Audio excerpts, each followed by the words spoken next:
Welcome, everyone. Namaste. For many years, I carried a quiet, silent pain in my heart, inside of myself. The pain of just being abused and not understanding why I was being abused. I always thought of myself as a kind, loving person, a happy, loving child, a supportive teenager that would babysit for anyone, help anyone, do anything, do this one's laundry, let people come and stay with me, whatever people needed. But I always knew deep down that I was being abused. Never felt safe enough to talk about it. I learned how to smile when I was in so much pain and hurting deeply. I had to learn how to keep going when I felt broken and how to survive things that I never thought I would have to face. I learned something important. Surviving is not about weakness. Surviving is about taking whatever's left of you after the abuse, regathering it, beginning again, and moving forward. If you ever worried about that, if you ever wonder why you should begin again, please go back, watch my video about beginning again.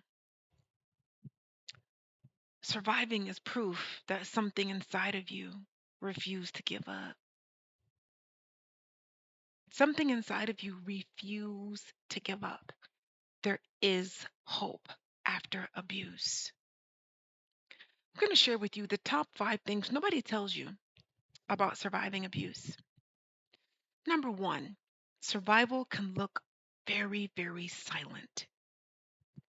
Not everybody survives abuse loudly. Not everybody broadcasts their stories and makes a movie and writes a book and gets all this attention and knocks on people's doors and tells them, look, this is what I survived. Many people don't do that.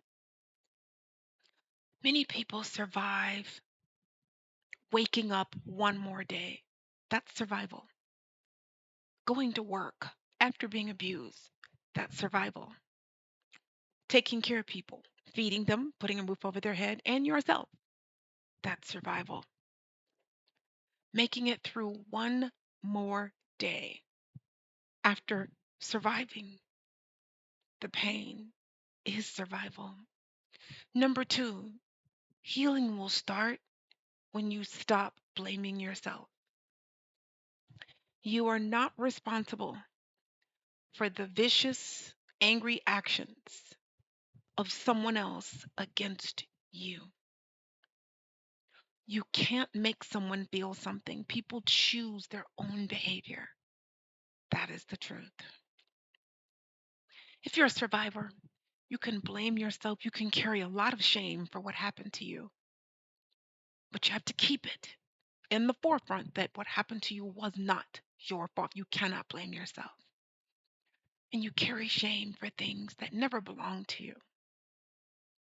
Number three, when you finally find your voice after surviving abuse, when you finally find your voice, no one's going to tell you that finding your voice is absolutely terrifying. It's so scary.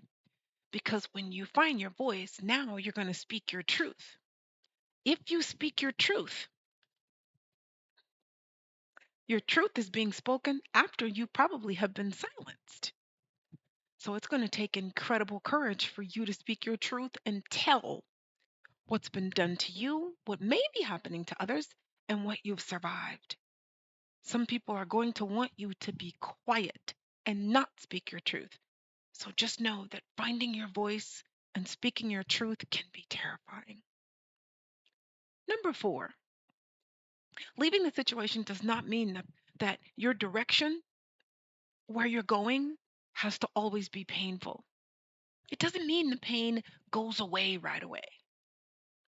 So when you leave the situation and you survived it and you're no longer in it and you're no longer being abused, that pain doesn't disappear overnight.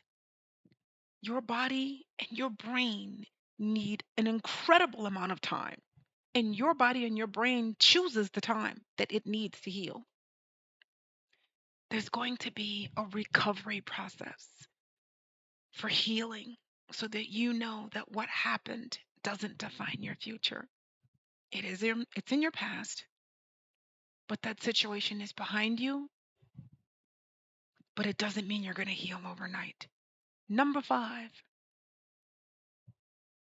when you heal from the abuse, surviving the abuse doesn't mean it's over.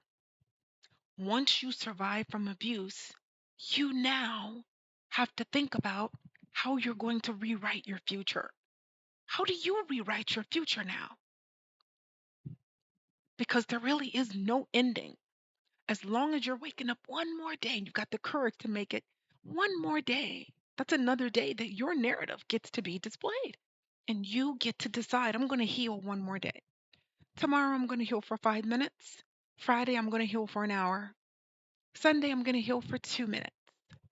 You get to define, how do you move over? How do you move forward? How do you put things behind you? Your story's not over. You get to keep going.